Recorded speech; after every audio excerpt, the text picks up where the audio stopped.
All right, how y'all doing tonight? I hope y'all are doing good this evening. I'm so excited to talk with you about a subject that I've been talking about a lot lately. And the title for tonight is Relationship Triggers. Am I wrong for being upset?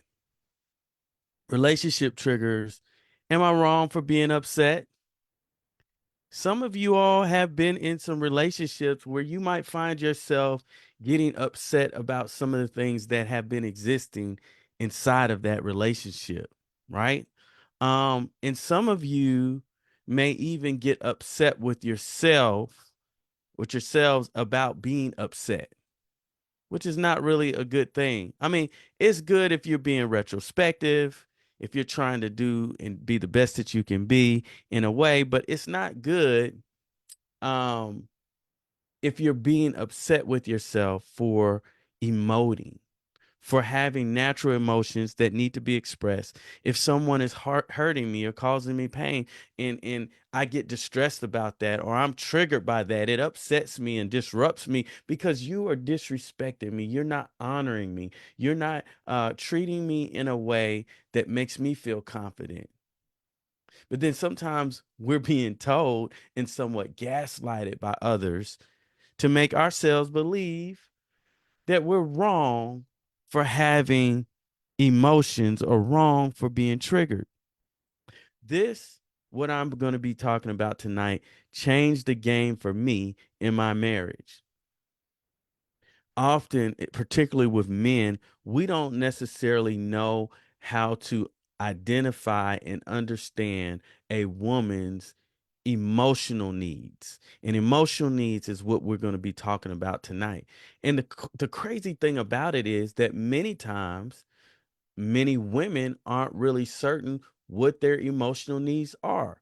But what they do notice is that many times they are being triggered by individuals that they are close to, individuals that you might be close to. You're being upset, triggered, feeling a certain way, and maybe not recognizing that the reason why I'm feeling this way is because my emotional need is not being met. As a matter of fact, my emotional needs are being trampled all over. It's doesn't seem to be very important. And sometimes some people around me just aren't getting it.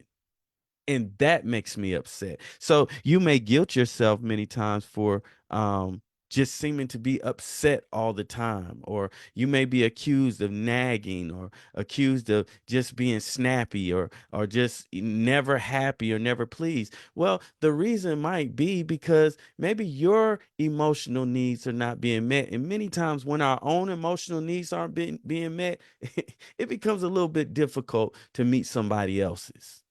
Okay, so baseline, we need to at least know what our emotional needs are, and so that we can support others with being able to meet us halfway on making sure those needs are being met. So I'm going to talk to you about that because a lot of times I'm getting upset. I'm being triggered. You're being triggered and upset, and you don't really know what it's about. So I want you to think about right now, what are some of the top 3 things that you're experiencing maybe in relationships, could be romantic, could be with friends, that are upsetting you on a frequent basis. And if you're having trouble with identifying that, I'm going to see if I can share my screen to give you some hints of some things, and then we're going to find out what's really going on. We just used this, my wife and I, we just did